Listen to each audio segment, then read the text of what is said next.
la clase sin audífonos, ojalá que no se escuche mucho ruido ambiental, ¿verdad? Porque sí, no me funcionaron los audífonos hace un rato. Ok. Hay una michita que está por acá molestando.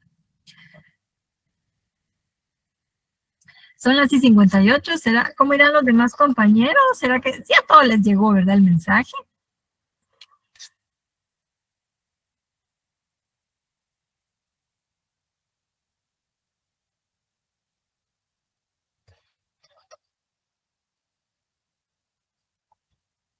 Sí. Ah, ok. Sí, licenciada.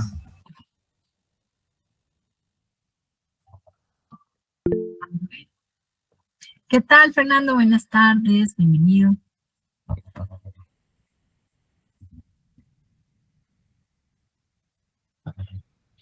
Bueno, entonces vamos a empezar. Voy a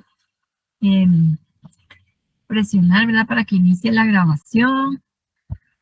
Ay, ojalá que no salga mucho ruido. Que aquí se ve un poco de ruido de la calle, en fin. A ver cómo nos va. Buenas tardes a todos y a todas, bienvenidos. Hoy vamos a empezar nuestra clase de historia. Hoy vamos a ver el primer capítulo de nuestro libro, ¿verdad? En la edición que estamos usando, ese capítulo se llama Conceptos sobre Historia. Como habíamos quedado que pueden usar su libro de años anteriores, entonces pues ahí puede que aparezca como solo el título La Historia o qué es la historia, ¿verdad? Entonces, para que vayamos consultando, ¿verdad? Ay, por favor, si no me escuchan bien, ahí me dicen, porque si estoy trabajando aquí sin audífonos y no sé cómo voy a quedar. No sé si se va a escuchar bien. No sé cómo. ¿Se escucha bien, licenciada? Se escucha bien, Linda. Ah, muy bien. Se escucha muy bien. Ok, va. Entonces, fíjense que les voy a compartir un videito primero.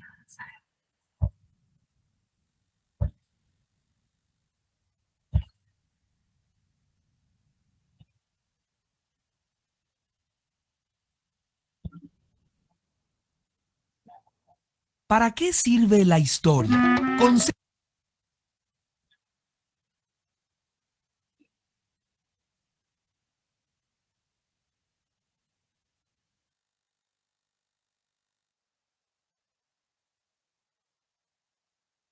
Que vienen desde tiempos muy remotos hablan de la historia como maestra de la vida. Pero ¿nos ha servido de algo aprender historia? Hasta la fecha hemos aprendido a transportarnos a grandes velocidades, comunicarnos al momento desde y hacia cualquier lugar del mundo. Conocemos mucho sobre la vida de nuestro planeta, empezamos a escudriñar nuestro universo e iniciamos el entendimiento de la vida misma con los descubrimientos genéticos. Sin duda, nuestra capacidad de aprender es enorme. ¿Por qué no hemos aprendido a vivir en paz? ¿Por qué no aprendemos a ser justos? ¿Quién nos enseñó a creer que era natural que unos humanos vivan con todos los privilegios y otros sin cubrir sus necesidades?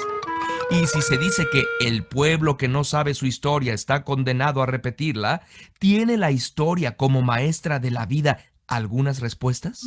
Cuando pensamos en la historia, es probable que la imaginemos como una simple narración muy larga, en la que todos están de acuerdo acerca de cosas que ocurrieron hace tanto tiempo que no tienen nada que ver con nuestras vidas. Pero en realidad, la historia es importante en nuestras vidas. Nuestra historia personal es parte de una historia más grande.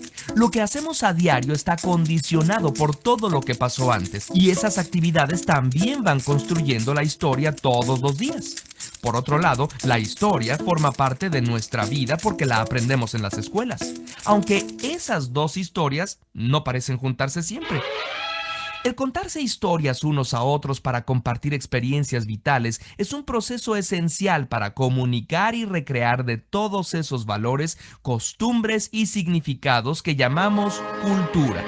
Sin embargo, no hay una historia única y verdadera. Las fuentes de la historia son muchas y diversas, que van desde el propio hogar, la escuela, medios de comunicación, iglesias y más. Fuentes con distintos enfoques y estilos, y también con diferentes intenciones. Cuando la historia, ya con mayúsculas, se vuelve propiedad de las instituciones, se convierte en un instrumento de poder. Por eso, lo más común es que la difusión del conocimiento histórico responda a los intereses de quienes difunden o se proponen enseñar su versión de la historia, ya sea en la escuela, la televisión u otros medios. Por eso, la historia que se escribe para los libros escolares suele ser muy diferente a la realidad. Entonces, ¿es posible encontrar respuestas en la historia? ¿Respuestas 100% ciertas? No. Pero sí experiencias que pueden explicarnos cómo actuamos a diario y en el futuro referentes que debieran ser tomados en cuenta en cada decisión que tomamos. Enterarnos de que lo que sabemos de historia puede no ser 100% cierto nos ha confundido más. Si es así, ¡excelente! La historia con sus modos de escribirla, difundirla y aprenderla se nos presenta como un proceso confuso y complejo, plagado de opiniones, inconsistencias y contenidos no siempre confiables. Hay que desconfiar de las historias que se presentan como las únicas verdaderas. Conocer otras versiones, siempre sabiendo que lo único seguro es la incertidumbre. Y estar seguros de esa incertidumbre ya es una certeza de la que podemos partir. Curiosamente.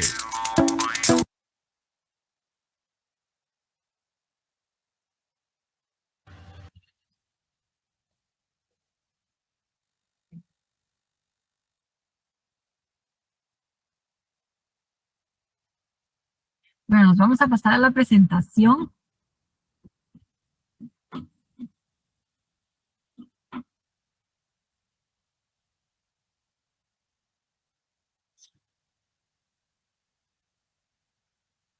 Uy, ¿y qué les pareció el video? ¿Qué piensan ustedes? ¿Para qué sirve la historia? ¿Qué dice Fernando? Muy buenas tardes, licenciada. Gracias por el espacio para poder hablar.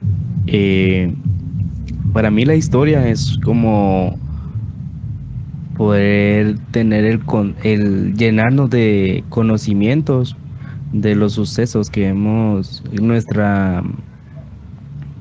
ahí sí se valga la redundancia, nuestra historia ha tenido en nuestra sociedad, y que las cosas que vamos a aprender sepamos el origen, el por qué han sido las causas, y es como un registro de cada cosa que ha pasado en nuestro entorno y a lo largo del tiempo.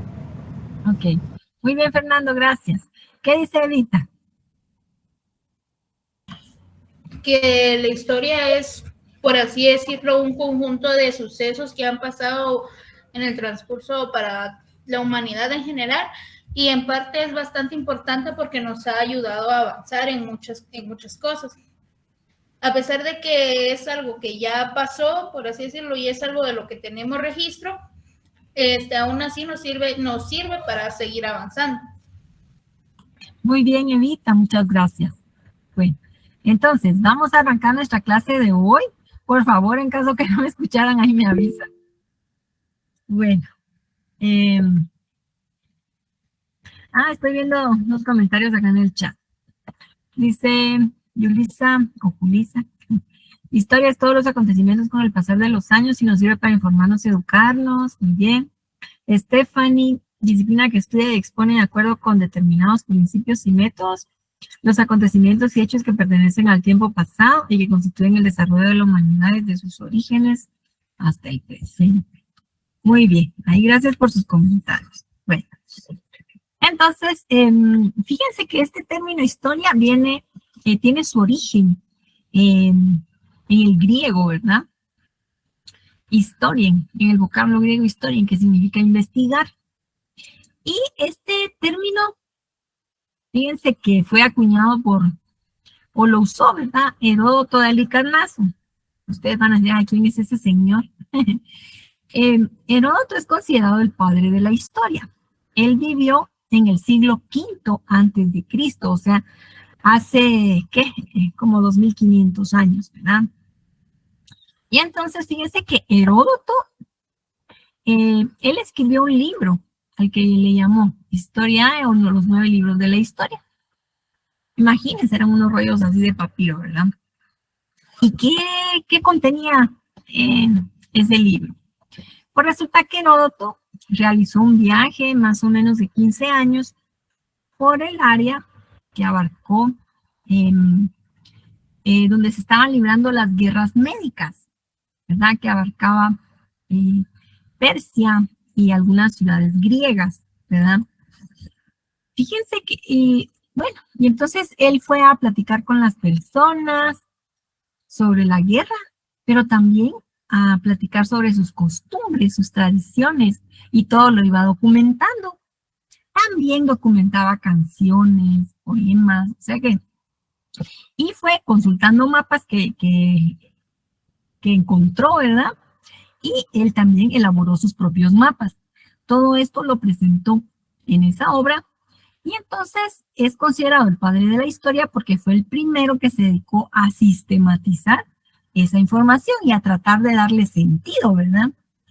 Les quiero leer el primer párrafo de este libro, de la historia de Heródoto. Entonces dice, aquí nos cuenta cuáles son sus intenciones, ¿verdad? Dice, esta es la exposición de las investigaciones de Heródoto de Halicarnaso, para que no se desvanezcan en el tiempo los hechos de los hombres y para que no queden sin gloria grandes y maravillosas obras, así de los griegos como de los bárbaros, y sobre todo la causa por la que se hicieron guerra. Como vemos allí, él identifica como bárbaros a los persas, ¿verdad? Como los griegos eran muy creídos, ¿verdad? Porque se dedicaban mucho a la ciencia, a las artes. Entonces, de ahí viene este término, del griego historia, que significa investigar o explicar. Ok, entonces, pues la historia es una ciencia social, ¿verdad? Para algunos autores es considerada la madre de las ciencias sociales, como que, por ejemplo, historiadores de la ciencia, hay algunos que dicen que de esta disciplina, la ciencia de la historia, se fueron desprendiendo después la economía, que se enfocó en el tema de estudiar la producción de bienes y servicios, después la sociología, de último la política y en fin, la antropología. La historia pues estudia la evolución y transformación de las sociedades, las causas de los procesos, ¿verdad?, que intervienen en la sociedad, en la vida política, social, cultural, económica, ¿verdad? Realmente si nosotros preguntáramos ahorita qué tipos de historia hay, pues veríamos que hay historia de la literatura, historia de las religiones, historia política. La historia es una ciencia muy amplia y tiene muchas ramas, ¿verdad? Así que también el derecho, ¿verdad? Es extenso. Bueno. Y entonces, y la historia contribuye a la interpretación de los problemas y a la búsqueda de soluciones, como toda ciencia, ¿verdad? Tiene también esa función. Bueno, en cuanto a la manera en la que se ha interpretado esta palabra historia, ¿verdad? En la mera palabra, pues para referirse a hechos del pasado, cuando alguien dice, ay, sí, me recuerdo que eso pasó hace unos años, ¿verdad? También estamos haciendo memoria, para referirse a algunos acontecimientos de personas, decir, ay, hizo historia porque anotó el primer gol en una Copa de Oro, por ejemplo, o en un mundial, o fue, ¿verdad? O los primeros ganadores de medallas olímpicas, ¿verdad? Por eso aquí está Jorge Vega, que estaba bien chiquito. Eric Barrón, etc. También se utiliza en medicina, por ejemplo, para hablar del expediente, la historia médica o la historia clínica, ¿verdad? Que abre un doctora, un médico cuando nosotros asistimos a consulta, para conocer, tener los antecedentes, ¿verdad?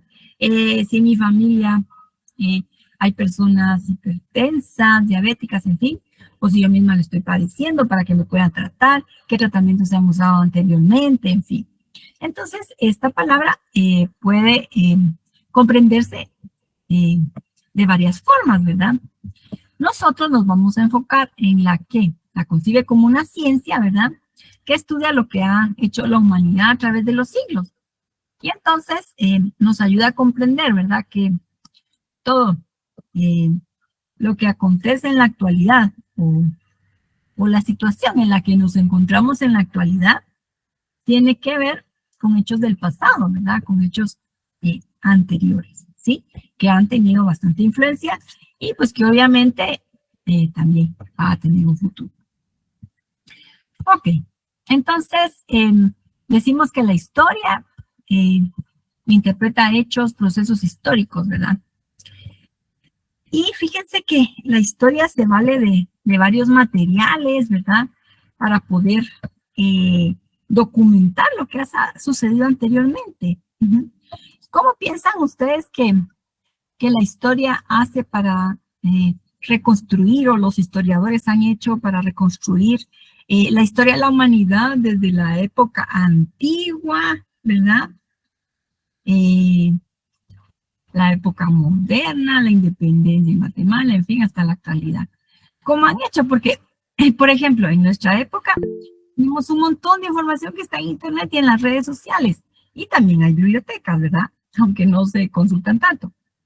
Pero ¿cómo hacían los primeros historiadores para poder ir reconstruyendo esa realidad y diciendo, ah, bueno, aquí existió esta civilización con tales características? Ajá. ¿Qué dice Daniela?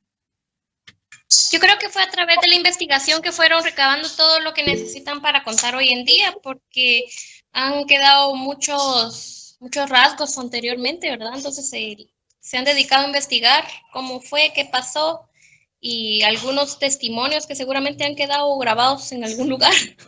De ahí viene la historia. Bien, Daniela, muchas gracias. Aquí en el chat nos dice Estuardo, por las ciencias auxiliares. A ver, cuéntenos cómo así que por las ciencias auxiliares. A ver, explíquenos otro poquito más.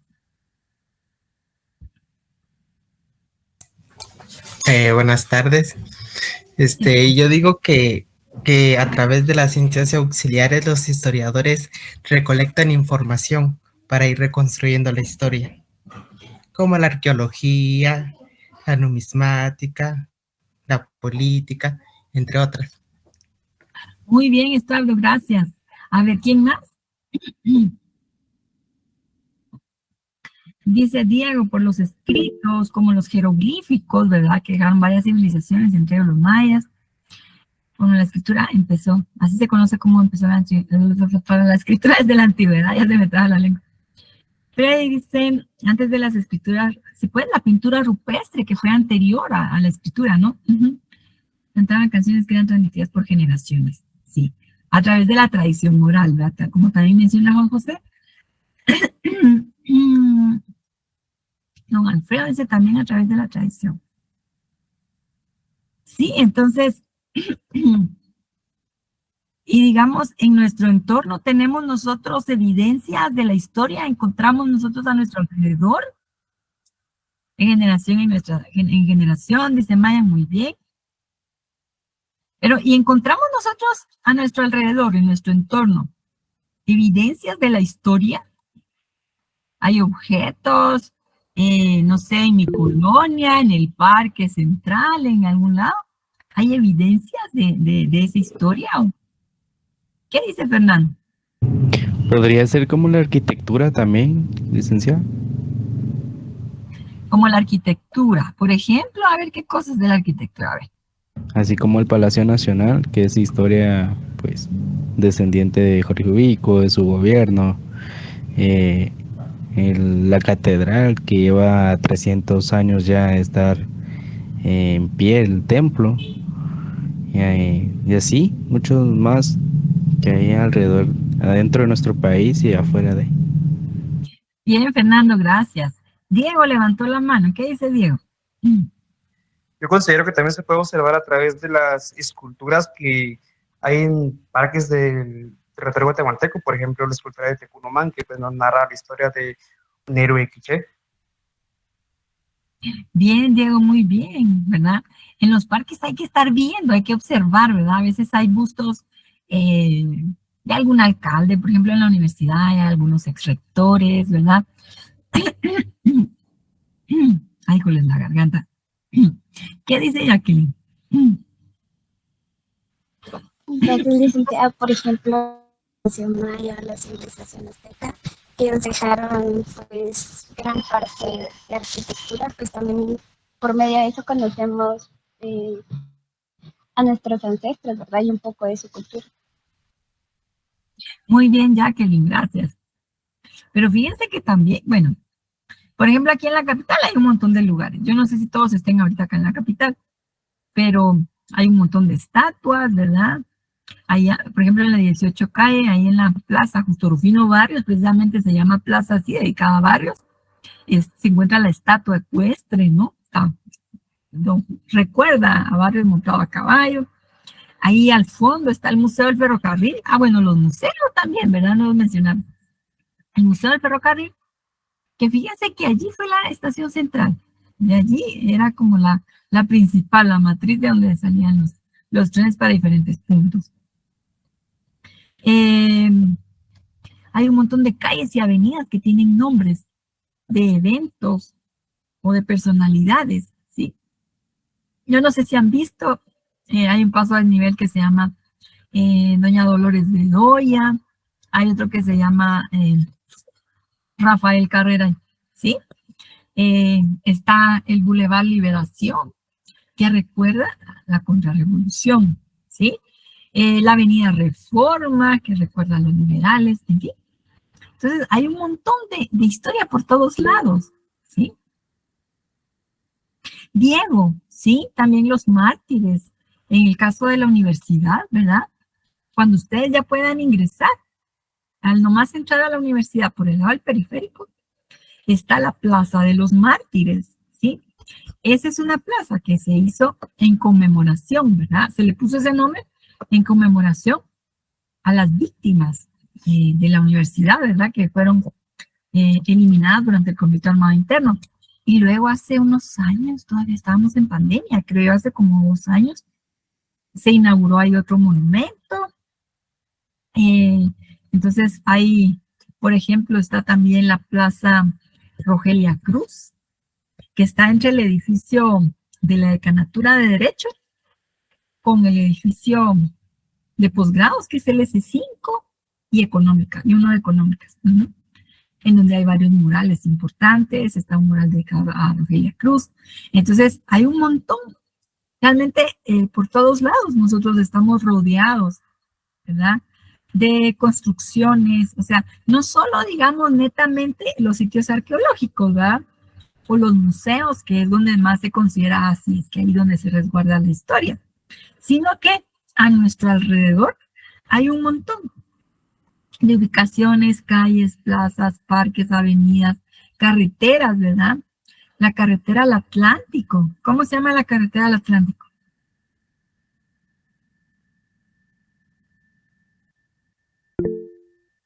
¿Qué dice Diego? Jacobo Arbenz. Jacobo Arbenz Guzmán. Entonces, hay un montón, ¿verdad? Fíjense, el centro cívico de la capital, y hay un montón de murales, hay un montón de historia. Ok, ¿qué dice Mario? La Plaza de la Constitución, Monumento a la Revolución, Boulevard Los Próceres de la Independencia.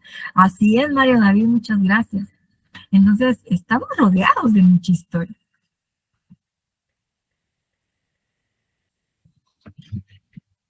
Ok, bueno, entonces, nosotros vamos a hablar también de hechos del pasado y de hechos históricos. Me van a decir ustedes, la LIC, pero no es lo mismo, ¿verdad? Porque si la historia del pasado, pues se supone que tendría que ser lo mismo. Antigua Guatemala, las estatuas de Tecunumán, ¿verdad? Que hay varias, ¿sí? En varias ciudades. Gracias, Manuel. Ok. Entonces, vamos a ver la diferencia entre hechos del pasado y hechos históricos, ¿verdad? Como les decía, no son lo mismo. O sea, hecho histórico es todo lo que ha sucedido, acontecido desde que la humanidad empezó. Sí. Pueden haber documentos, pueden haber allí, de repente hay cuevas, digamos, donde hay más pintura rupestre que no se conocen, todavía no se han descubierto, ¿sí? Puede que sean un montón de documentos en el archivo de Centroamérica y que todavía no se han descubierto, que pueden ser importantes. Ajá. Entonces, ahí está. Es hecho del pasado, es como la materia prima para hacer historia. Ahí está. ¿Sí? Y cuando un investigador, investigadora va a hacer su tesis o trabaja en eso, dice, ay, sí. Entonces, aquí hay un nuevo problema de investigación. Viene y toma de aquí las evidencias, ¿verdad? Para poder construir un hecho histórico. Ajá. Y entonces ya se empieza a investigar, se escribe un artículo científico, una tesis, se da a conocer, ¿verdad? A la comunidad científica, ahí se va a convertir en hecho histórico, ¿verdad? Porque entonces aquí ya fue considerado como relevante, ¿sí? Bueno, yo les decía, antes ponía un ejemplo sobre, por ejemplo, el diario de Ana Frank, pues una niña, ¿verdad? Que de origen judío, bueno, adolescente. Y cuando lo encontraron, sirvió para documentar, ¿verdad? Cómo las familias se escondían, ¿sí? Huyendo de la persecución nazi. Fíjense que la familia de Ana se fue, no estaban en Alemania, ellos estaban en Holanda, y allá se escondieron en un ático, ¿verdad? En la parte de arriba de una casa. Y entonces de ahí empezó pues contaba, ¿verdad? Alguien de su edad, pues, que llevaba un diario, ¿verdad? Un adolescente, pues ahí contaba cómo eran sus días, ¿verdad?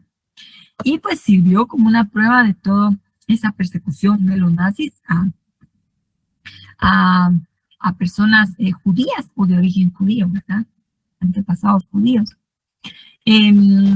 Fíjense que yo, por ejemplo, la semana pasada hubo un simposio de arqueología y presentaban una ponencia bien interesante. Fíjense que era una ponencia sobre unos esqueletos de niños que fueron encontrados en un sitio arqueológico, creo que es Portiquizate, si no estoy mal, voy a verificar el... Entonces, ahí encontraron varias osamentas de niños, pero imagínense, bien conservadas todavía, ¿no? Del periodo clásico, creo que eran. Y entonces, con base en eso, ahí trabajó un equipo de arqueólogos, también nutricionistas y otros profesionales. Y vieran qué interesante, porque aparte de identificar qué edad tenían esos niños, también pudieron establecer de cuál era su alimentación.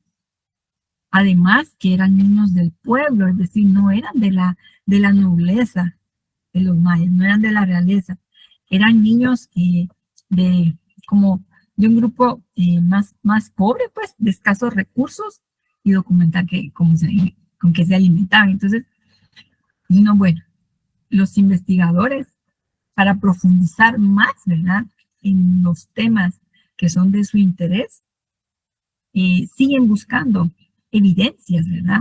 O a veces, sin buscar, encuentran, ¿verdad?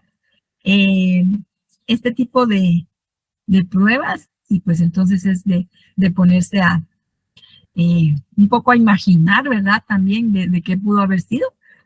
Claro, aplicando los conocimientos que ya se tienen, ¿verdad? Y pues a investigar un poco más, a explorar más, ¿sí? Para poder explicar, identificar, ¿verdad? La época de esas osamentas, el estrato social al que pertenecían, ¿verdad? De qué pudieron haber fallecido, de qué se alimentaban, en fin. Entonces, es un estudio bien interesante.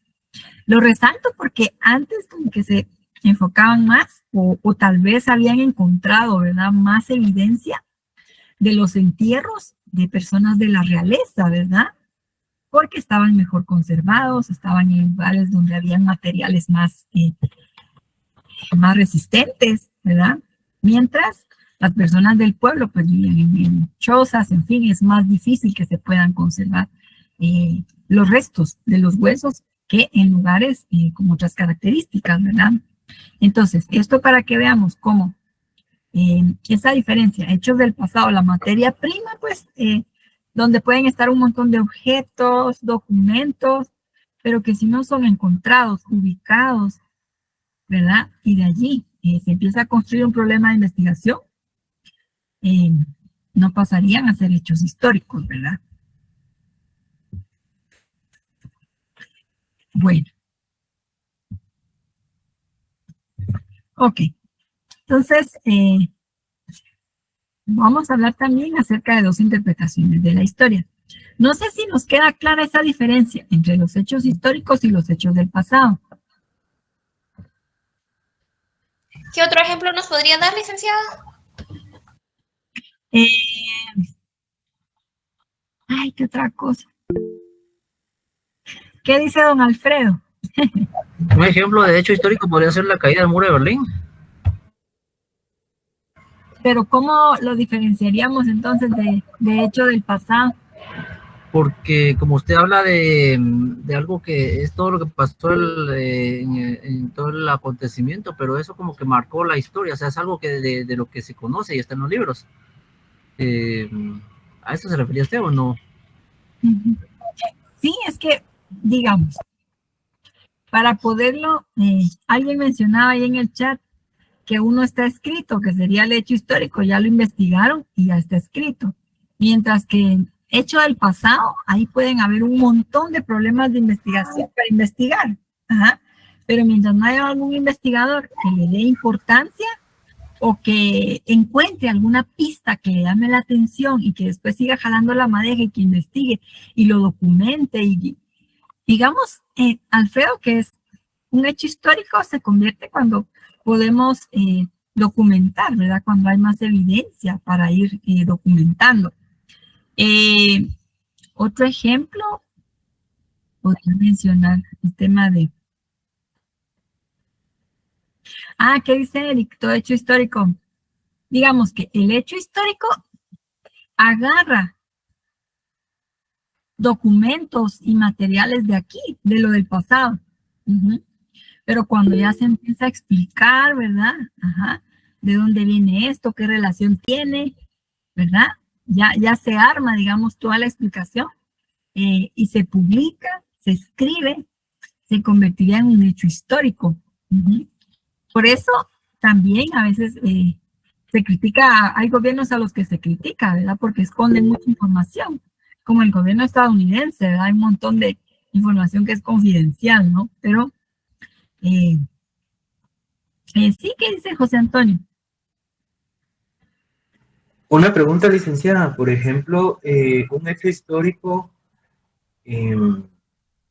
hablando a nivel nacional o a nivel de Guatemala, podría ser marcado como los 36 años de conflicto armado. Se podría,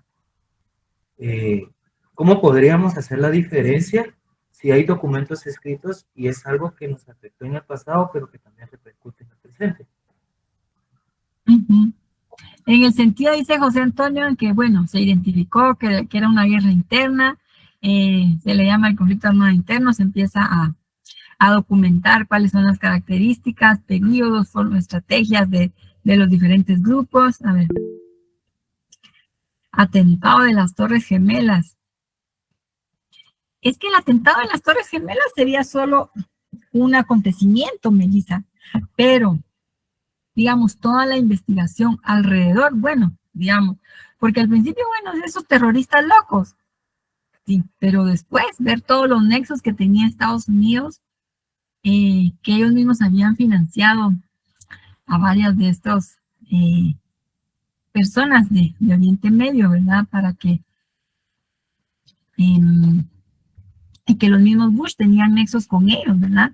Entonces, toda la investigación en torno a eso, pues, o sea, porque se dio el atentado, que había atrás de todo esto, ¿verdad? El rechazo hacia Estados Unidos, en fin. ¿Qué dice Fernando? Licenciada, podría ser también un ejemplo así como, bueno, a nivel nacional, en temporada de lluvia se sabe que hay muchos derrumbes y en las noticias aparecen los sucesos y todo, pero así como el derrumbe de la aldea del Cambrai, eso pasó a la historia de Guatemala, porque desapareció una colonia entera y hasta se investigó por qué fue el suceso, pasó mucho tiempo y aún hasta la fecha el lugar es tomada como tierra santa, la tomaron, lo hicieron hasta un cementerio. Sí, pues hay un montón de derrumbes, dice Fernando, pero no a todos se les ha dado tanta importancia, ¿verdad? Fíjense que un compañero de nosotros, el licenciado Freddy Orellana, que antes daba comunicación, también escribió una historia. Él escribía cuentos, historias y todo, escribió sobre Cambrai. Sí, entonces es algo que van a ser, podríamos decir, como priorizado, porque tiene características diferentes, ¿no? La tormenta está, dice Yulisa, el impacto que tuvo. Póngale también, hay un tema en Guatemala del que se ha discutido mucho, ¿verdad? El tema del genocidio. Entonces, obviamente, hay protocolos internacionales donde se describe, se define qué es eso del genocidio. Y que precisamente derivó de todo lo sucedido en Alemania durante la Segunda Guerra y se ha aplicado también a otros países, ¿verdad? Como Ruanda y otros. Entonces, documentar, bueno, ¿y por qué genocidio?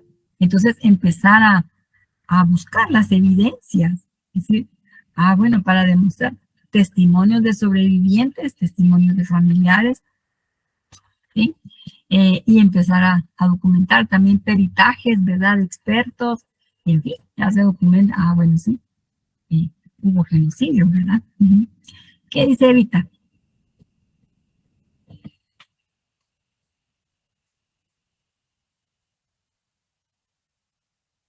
Porque fíjense que esto de los hechos históricos también es importante, porque muchas veces los gobiernos esconden información y que no quieren que salga a luz, ¿verdad?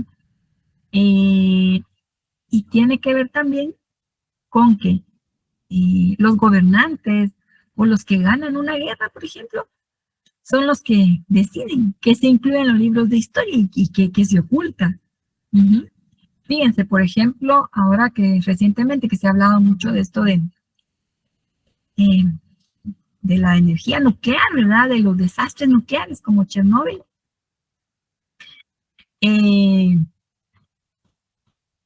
Pues fíjense que después de lo de la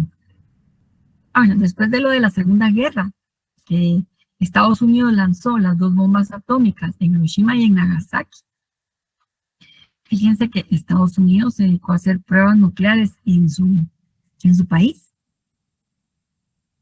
Y esto lo ocultaron durante mucho tiempo, por ejemplo, porque hasta organizaban como espectáculos en algunos sitios, invitaban a personas para que fueran a ver las explosiones.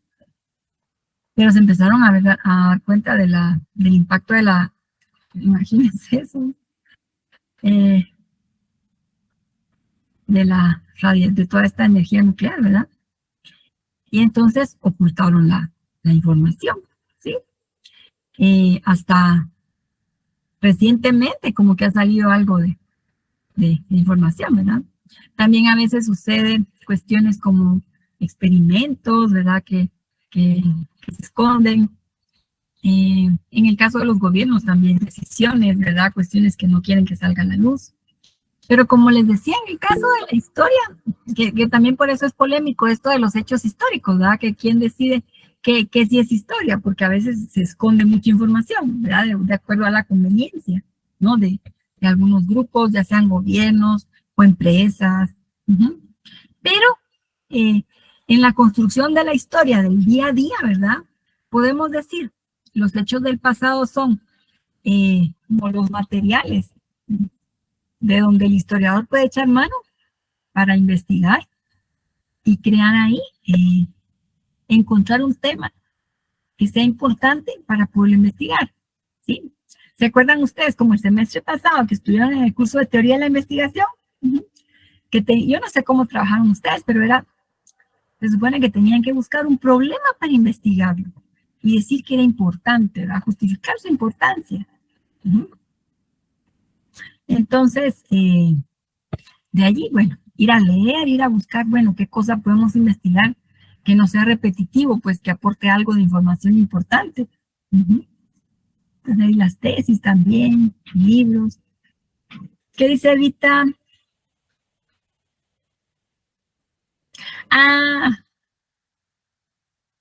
Bueno, Evita habla del terremoto del 76. En Guatemala, sí, o sea, aquí ha habido un montón de terremotos. Digamos, el terremoto del 76 es importante porque pues hubo muchísimas víctimas, pero que digamos que es algo que no se puede olvidar. Muchísimas víctimas, impactó bastante en el altiplano, en fin. Pero también históricamente, fíjense que tuvo una influencia importante, porque después se documentó que durante o a raíz del terremoto, la situación política del país, digamos, antes del terremoto había toque de queda siempre, había estado de excepción, ¿no? Como estado de sitio. Y entonces había toque de queda, la gente no podía circular, no se podían relacionar, no podía haber grupos, así reuniéndose. Había mucho control. Era la época de Schelauber. Y como estaban los grupos guerrilleros y todo, evitaban que las personas se reunieran. Fíjense que esa mentalidad del complot, porque hasta grupos de 2 personas, pues de ahí en adelante, era mal visto. Y a raíz del terremoto, pues se tuvieron que relajar esos controles, porque ni modo, había que rescatar a las víctimas. Y se necesitaba lo más de ayuda posible. Entonces, allí, pues ni modo, no se podía decir que no se junten que no se junte la gente. Habían un montón de voluntarios, brigadistas también del ejército, en fin, y otros voluntarios internacionales que vinieron. Entonces, muy importante porque también relajó todos esos controles que habían y permitió que se pudieran comunicar los estudiantes, los maestros, los obreros, y empezar otra vez a organizarse como que a rehacerse las organizaciones, digamos, que habían sido todas perseguidas, ¿no? A establecer más contactos y todo el asunto. Entonces fue un respiro, digamos, a toda esa represión y a todo ese control, pero permitió que todos ellos se pudieran nuevamente, ¿verdad? Contactar, establecer también contactos con nuevas personas, digamos, en el extranjero, en fin. Sí tuvo un impacto importante, ¿verdad? También en la historia del país, ¿verdad? Bueno, no sé si nos queda claro esto de lo hecho del pasado y hecho histórico.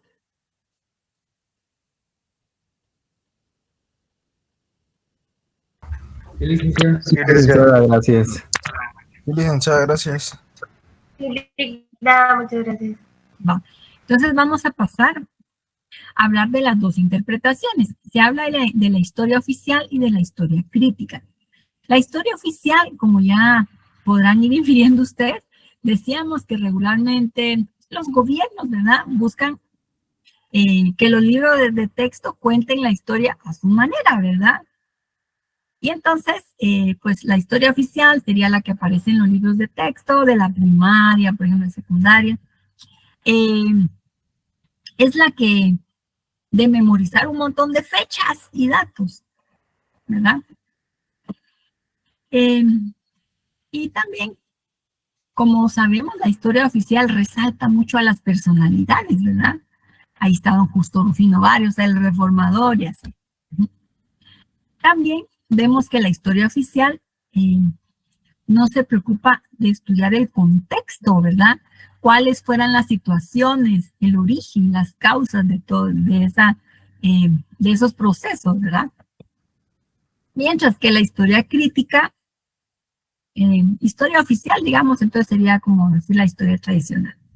Y la historia crítica sería un análisis que va más allá y que busca visibilizar cuáles son las relaciones de poder que se están dando, ¿verdad? O sea, quiénes son los grupos, hay intereses económicos, políticos, ideológicos, ¿verdad? Quiénes son esos sectores interesados en continuar con esa dominación o en buscar un cambio, quiénes son los explotados, cómo participa el pueblo igualmente. Entonces visibiliza también, ¿verdad? Que hay más fuerzas, hay más personas que están allí también participando y haciendo la historia. Entonces, yo les quiero leer este es un poema de Bertolt Brecht, era un dramaturgo francés, y este poema se llama Preguntas de un obrero ante un libro. Me gusta mucho para poder comprender esa diferencia entre la historia oficial y la historia crítica, ¿verdad? Porque como dijimos, la historia crítica busca visibilizar también la importancia que tiene el pueblo. De decir, bueno, Justo Rufino Barrios es la figura más conocida de la Reforma Liberal, pero ¿quiénes más iban con él? No iba solo. ¿Qué factores influyeron en que pudiera triunfar, ¿no? Esa gesta. Bueno. Entonces dice Brecht, Tebas, la de las 7 puertas, ¿quién la construyó? En los libros figuran los nombres de los reyes.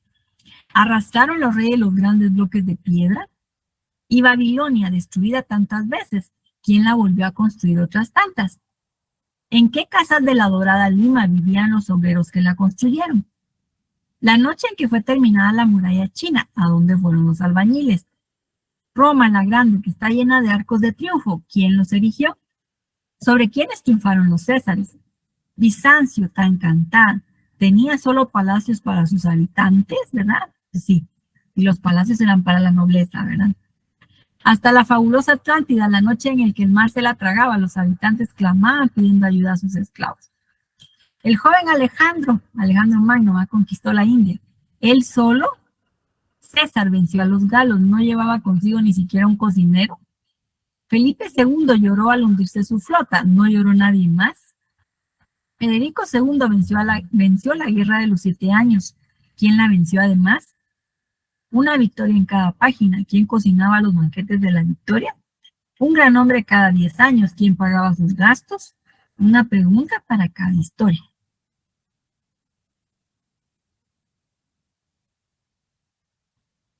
A ver, ¿qué piensan ustedes de este poema? ¿A qué se refiere?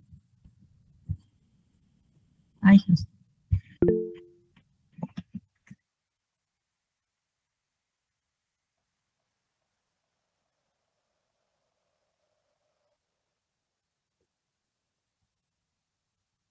Sí, ¿qué dice Juan José?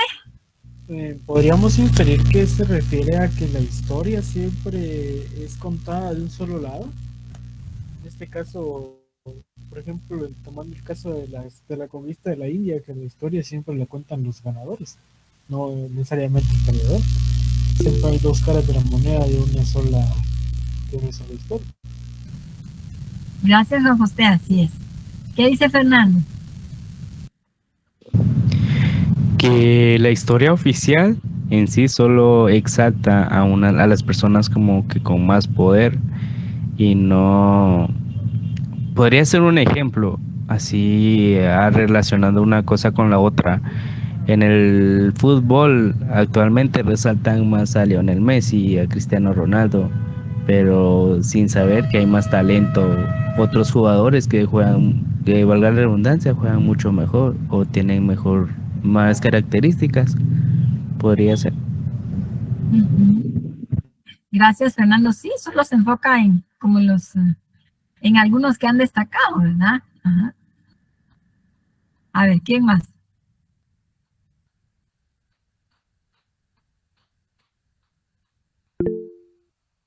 ¿Qué dice Pamela? Buenas noches, licenciada. Siempre se van a enfocar en que sí que el personaje más importante, que es el que quieren resaltar, pero siempre ese personaje lleva a un conjunto de personas que lo ayudan. Entonces no va a ser solo él o ella, ¿va? Bien, Pamela, muchas gracias. Sí, digamos al general, ¿verdad? El que encabezaba. ¿Qué dice Diego? Nos enseña a cuestionar la historia, no solamente quedarnos con lo que nos dicen o con lo que se sabe comúnmente, sino que hay que cuestionar, ir más allá, tener una vista crítica a cada suceso que pasa o ir más a fondo. Es lo que yo entiendo sobre este pequeño fragmento. Bien, Diego, muchas gracias. Vamos a ver, hay un comentario en el chat. ¿Qué dice Alfredo? Que la historia resalta a quien es protagonista, pero detrás de cada persona destacada hay un montón de gente que participó de igual manera. Bien, Alfredo, muchas gracias. Entonces, siempre hay un montón de personas que están allí participando, apoyando, colaborando, ¿verdad? Pero la interpretación de la historia oficial solo resalta, digamos que es caudillista, solo habla de los que encabezaban, se enfoca solo en el líder, ¿verdad? Y no se enfoca o no resalta, ¿verdad?, a otros grupos, a otras personas que también tuvieron una participación importante, ¿verdad? Igualmente quienes financiaban, quienes más estaban ahí detrás, ¿verdad? Ok. Fíjense que estamos en las 48. Bueno. Pues la historia está relacionada con otras disciplinas, ¿verdad? Con el derecho, ¿qué relación tendrá la historia?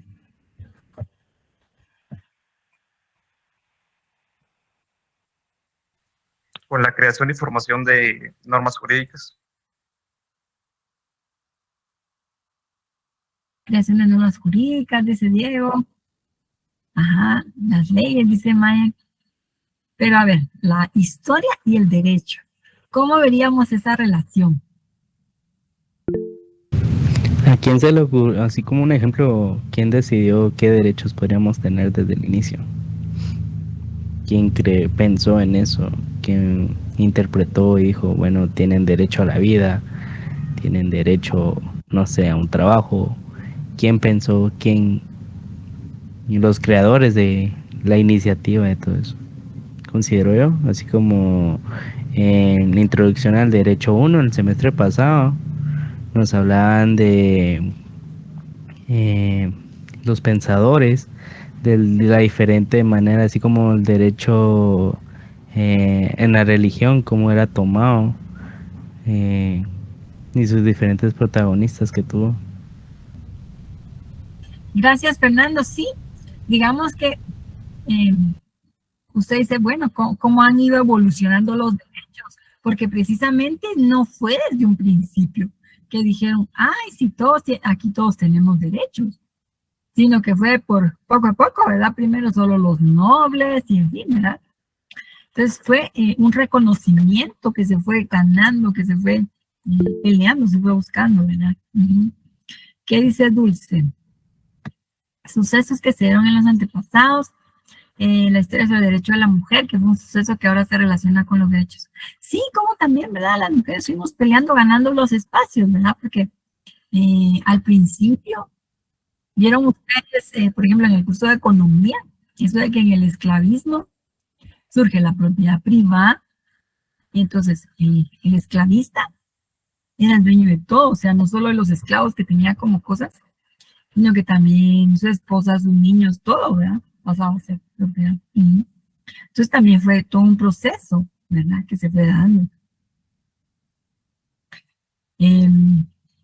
Igualmente las ideas políticas pues han ido evolucionando y también con ellas los gobiernos, las constituciones, ¿verdad? Entonces ha habido muchos avances también.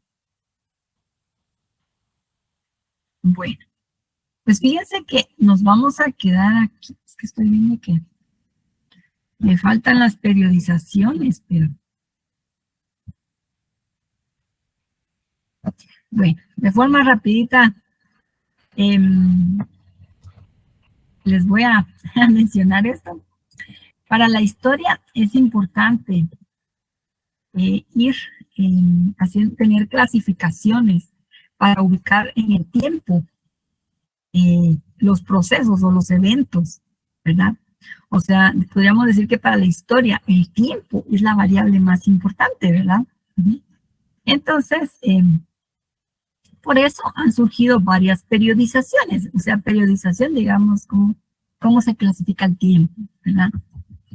Entonces, surgió esta clasificación antes y después de Cristo, que hemos usado al principio, ¿verdad?, de la clase, cuando hablábamos de Heródoto, ¿sí? O sea, aquí una figura como Jesús marca, o sea, lo que sucedió antes del nacimiento de Jesús y lo que sucedió a partir del nacimiento de Jesús.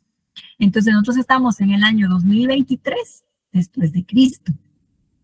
Que hay dudas, ¿verdad?, de que él haya nacido en ese año y no sé qué, pero ya quedó así establecido la cuenta del tiempo, ¿no? Luego está la prehistoria, que divide prehistoria como la etapa en la que no había escritura todavía, ¿sí? Todas las pinturas rupestres, digamos, todavía ahí, era prehistoria. La edad de piedra y el inicio de la edad de los metales, en fin. Y que marca como historia un periodo en donde ya se inventó la escritura. Que esto fue como poquito más de 3000 años antes de Cristo. La de los modos de producción, que ya se la saben ustedes, ¿verdad? Que es la de economía, ¿no? Que los divide en la comunidad primitiva, el esclavismo, feudalismo, ¿verdad? Capitalismo, socialismo. Y luego, esta otra clasificación que las divide en edades. Y entonces, ahorita le respondo a su pregunta. En esta periodización de las edades, lo que hacen es lo que hicieron fue escoger eventos que les parecieron importantes para marcar el inicio y el fin de un periodo. Entonces, la edad antigua se considera desde que apareció la escritura, 3500 años antes de Cristo, hasta la caída del Imperio Romano.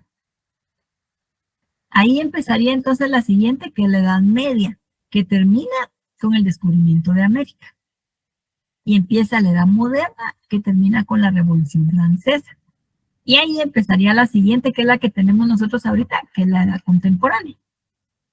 Entonces, estas serían las 4 periodizaciones. Ahorita me voy a regresar acá a lo que me preguntaba el compañero en el chat. Esta como les mencionaba, estas periodizaciones les sirven a la historia para ir ubicando los hechos históricos, en qué época sucedieron. Para eso sirve. Entonces, cuando se habla de la prehistoria, se estaría hablando de un periodo en el que todavía no existía la escritura, ¿verdad? Pero, digamos, fue cuando se empezó a desarrollar la agricultura, empezaron digamos, se encuentran, ustedes ven en el Museo de Antropología, por ejemplo, de arqueología, el de arqueología, balneología, que por cierto creo que todavía está cerrado, unas puntas de lanza. Entonces se analizan y así se podrían decir, bueno, sí, estas son de la prehistoria, son de ese periodo, ¿sí? Entonces, las periodizaciones nos sirven para ir clasificando los hechos históricos, ubicándolos en el tiempo.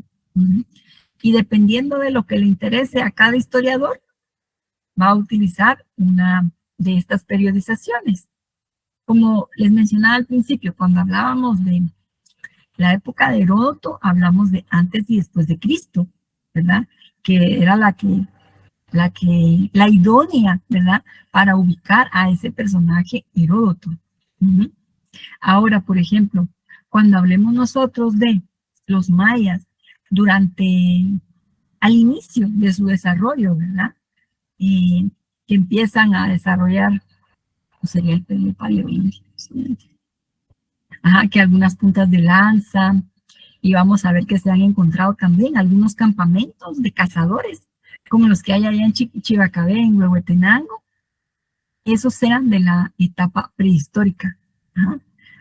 Sí, entonces ahí nos sirven esas periodizaciones para ubicar los hechos, ¿sí? Los eventos.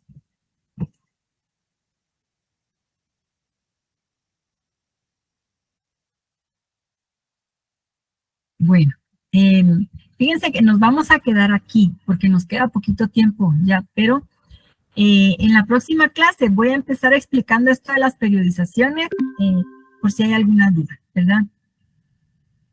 Yo creo que mejor hubiera terminado a las -10, pero